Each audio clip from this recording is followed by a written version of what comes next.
Pamphlets वगैरह लगते हैं, तो ये अलाउड है। 3000 was spent on purchase of land and are included in the legal expenses, तो ये एड बैक होगा क्योंकि ये कैपिटल एक्सपेंडिचर है।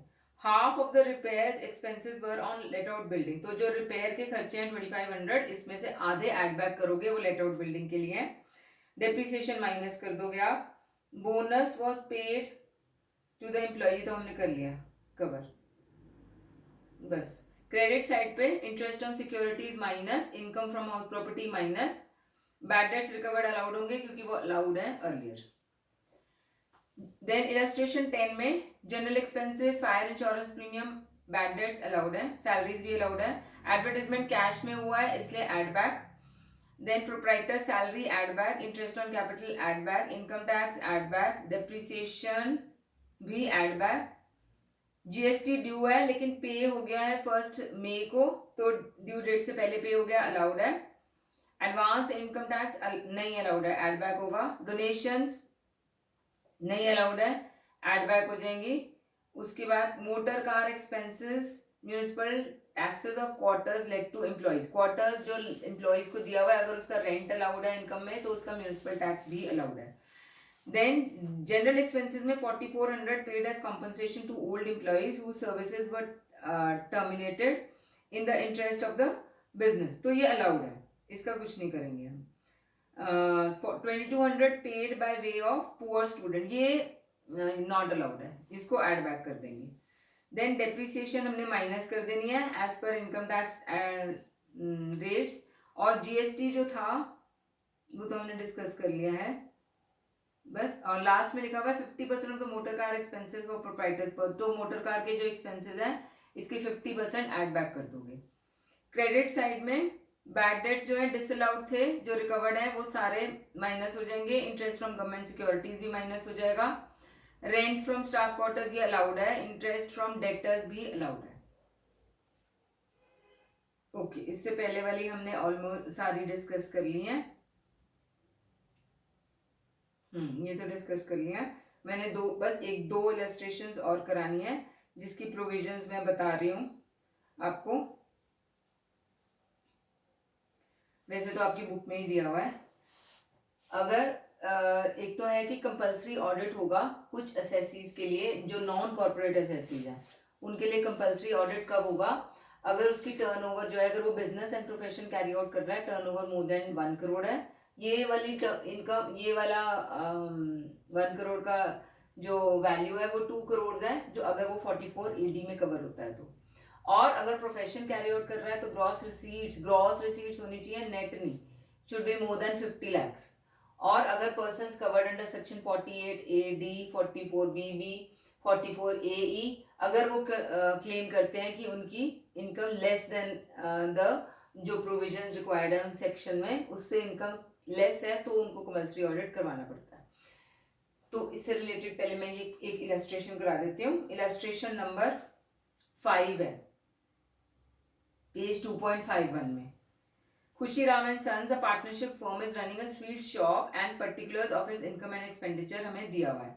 टोटल रिसीट्स हमारे को, अच्छा नहीं, इसके लिए पहले मेरे को ये बताना है 44 AD में, ये वाले जितने भी हैं ये डिस्कस करूंगी मैं। 44 AD में अगर आपका ग्रॉस रिसीट्स या टर्नओवर जो है उसको हम असेस कैसे करेंगे, as per this rule 6% of the total turnover और ग्रॉस रिसीट्स उसकी इनकम मानी जाएगी, या 8% ऑफ द टर्नओवर और ग्रॉस रिसीट्स अगर उसकी जो पेमेंट्स है थ्रू चेक नहीं रिसीव होती, जैसे शॉप वगैरह जो है उनके वो सारी कैश पेमेंट्स आती हैं, तो उस केस में 8% होगा। कंडीशंस इसकी क्या है, ये वाला सिर्फ फर्म, HUF और इंडिविजुअल को एप्लीकेबल है। डिडक्शन अंडर सेक्शन 10 AA वगैरह में नहीं लेनी होनी चाहिए इसने। और प्लाइंग एंड हायरिंग ऑफ ट्रक्स नहीं, उस बिजनेस में नहीं एंगेज होना चाहिए ये। और टर्नओवर या ग्रॉस रिसीट्स है अगेन 2 करोड़ से ज्यादा नहीं होनी चाहिए। तो इससे रिलेटेड आपकी इलस्ट्रेशन 5 है। टोटल रिसीट्स उसकी है स्वीट शॉप की थ्रू इलेक्ट्रॉनिक क्लियरिंग सिस्टम है 85 lakhs, ठीक है।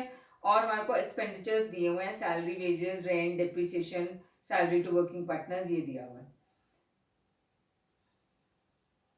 उसके बाद है, अब देखो एसएससी जो है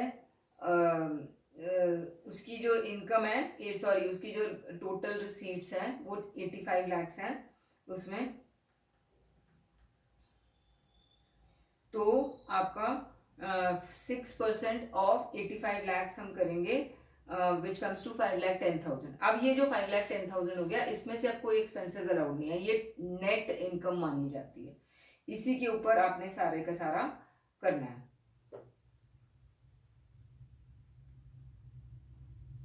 उसके बाद है, अगर ये वाला जो एसएससी है, अगर वो 44AD में वो कहता है कि मेरी इनकम इससे कम है 5,10,000 से, तो एक तो उसको कंपल्सरी ऑडिट कराना पड़ेगा।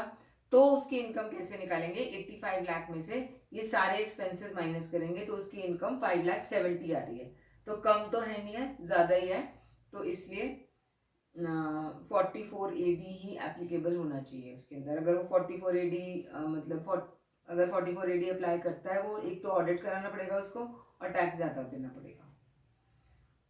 देन 44AE कौन से होते हैं, जो बिजनेस कैरेज ऑफ गुड्स हैं फॉर ट्रक ओनर्स वगैरह के लिए। उस केस में क्या है, उनके पास not more than 10 such carriages होने चाहिए, 10 से कम होने चाहिए ये सब कैरेजेस। और हैवी व्हीकल्स के लिए 1,000 rupees per ton per month होगा ये, ठीक है। इसको पर मंथ जैसे दिया हुआ है, मैं भी मार्क करवा देती हूँ बुक में, पर टन पर मंथ है। और नॉन लाइट व्हीकल्स के लिए 7,500 पर टन पर मंथ है। ये आपका पेज नंबर 2.52 में दिया हुआ है, सबसे नीचे सेक्शन 44AE के लिए, ठीक है। इससे रिलेटेड इलस्ट्रेशन नंबर 6 है। Mr. A owns commercial vehicles and uses them for carriage of goods. He provides the following information. 1 अप्रैल को उसके पास 8 व्हीकल्स थी, जिसमें से 3 हैवी गुड्स व्हीकल्स थी और 14 gross ton of weight and 5 were other than heavy vehicles, मतलब light vehicles हो गई। तो जो 3 हैवी व्हीकल्स हैं, पहले उसका कैलकुलेट कर लेते हैं पूरे 12 महीनों के लिए।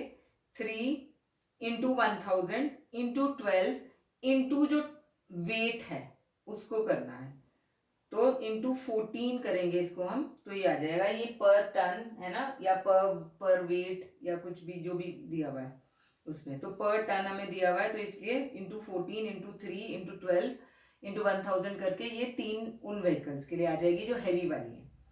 अब जो लाइट वाली है, पहले हैवी वाली सारी कर लेते हैं। हैवी वाली और कोई है, 15 अक्टूबर को उसने अदर देन हैवी वाली ली हुई है। देन 2 नई अदर देन हैवी और खरीदी है थर्ड पॉइंट में। Due to strike he could not use any of the vehicles for full month, okay. हाँ, सेकेंड पॉइंट में उसने एक न्यू हैवी व्हीकल खरीदी है ऑफ 16 ग्रॉस टन, तो 1 कब खरीदी है, 20 अक्टूबर को, तो आधे साल की इसके ऊपर लगेगा। 1,000 इंटू 6 मंथ्स के लिए इंटू 16 उसका टन वेटेज है, वेट है मतलब, और इंटू 1 क्योंकि एक ही व्हीकल है। ये हमारे हैवी व्हीकल, इन दोनों को ऐड करके हैवी व्हीकल्स की वैल्यू आ जाती है। अब अदर देन हैवी व्हीकल्स में उसके पास 8 में से 5 थी फर्स्ट पॉइंट के हिसाब से, इसमें से 2 जो है उसने 15 अक्टूबर को बेच दी, तो इसका मतलब 3 जो है वो पूरे साल के लिए हो गई उसके पास, तो 7,500 इंटू 3 इंटू 12 ये आपके पूरे साल के लिए ये वाला हो गया। और इसके अंदर हम ग्रॉस वाला जो है ना वो नहीं लेते हैं, वेट वैसे दिया भी नहीं हुआ है, तो इसलिए वो टन वाला नहीं लेते हैं। देन उसके बाद जो 2 व्हीकल्स उसने बेची हैं वो 15 अक्टूबर को बेची हैं, तो 7 मंथ्स के लिए हो गए। इवन इफ हाफ मंथ हो या पार्ट ऑफ द मंथ हो, हमने पूरे मंथ का मतलब पूरा वो वाला मंथ लेना है। 7 महीनों के लिए 2 व्हीकल्स इंटू 7,500 करके ये आ जाएंगी जो 15 अक्टूबर को बेची हैं। उसके अलावा उसने 2 नई अदर देन हैवी व्हीकल्स खरीदी हैं 10 जनवरी को, तो ये भी फॉर 3 मंथ्स लेंगे। 3 इंटू 7,500 इंटू 2, तो ये अदर देन हैवी व्हीकल्स की वैल्यू आ गई। इन दोनों को ऐड करके income presume to be from under section 44AE आपका इतनी वैल्यू आ जाएगी। उसके बाद 44A जो सेक्शन है, सॉरी 44B जो है वो ऑयल एक्सप्लोरेशन से रिलेटेड है। इसके अंदर 10% of the aggregate of the following amounts आपने की इनकम प्रिज्यूम की जाती है अमाउंट पेबल। ये पेज नंबर 2.54 पर ही दिया हुआ है। ये करोगे, इसके अंदर ना मैं ये सिर्फ मार्क करा रही हूँ जो परसेंटेजेस हैं, क्योंकि ये कई बार ना आपको एमसीक्यूज में आ सकती हैं, अदरवाइज नहीं आती है ये सम्स में। लेकिन अगर आपके एमसीक्यूज आते हैं तो उसके अंदर ये परसेंटेज पूछ सकते हैं वो एमसीक्यू में। देन नेक्स्ट वाला 44 BBA है फॉर एयरक्राफ्ट वगैरह। इसमें आपका 5% of the aggregate of the above amounts, ये वाले जो टोटल अमाउंट्स है, पे amount paid to payable to passengers, तो ये any amount paid outside India, इसका 5% अज्यूम की जाती है इनकम है। Then profits of foreign enterprises में 10% ऑफ द अमाउंट पेड और पेबल आ जाएगा। ये परसेंटेजेस को ध्यान में रख लेना। और ceiling limit in respect of head office expenses 5% of the adjusted total income है।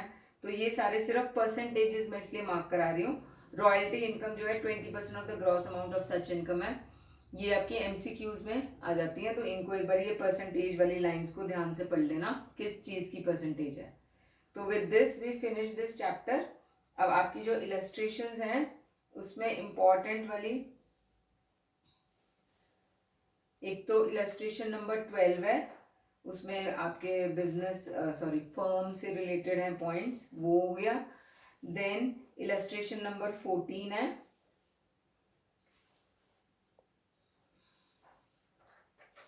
then illustration number 18, 20, लास्ट की सारी कर लेना, 21, 22, 23 लास्ट वाली सारी हो जाएंगी। और एडिशनल जो बैक एक्सरसाइजेज हैं उसके अंदर आपका इंपॉर्टेंट क्वेश्चंस में क्वेश्चन नंबर 11 आपका इंपॉर्टेंट है। देन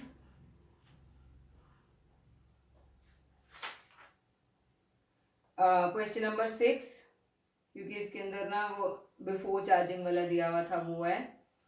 उसके बाद क्वेश्चन नंबर 3 को मार्क कर लो। फिर है आपका question number 14, then question number 17, question 18, 21, 22,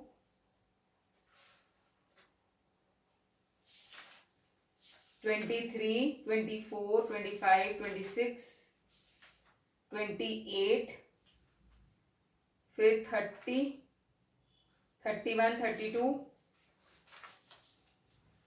35, then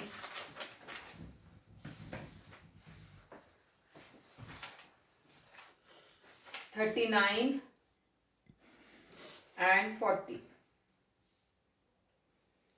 ये इम्पॉर्टेंट है आपके। तो with this we finish this chapter. Next class में will start with the next chapter.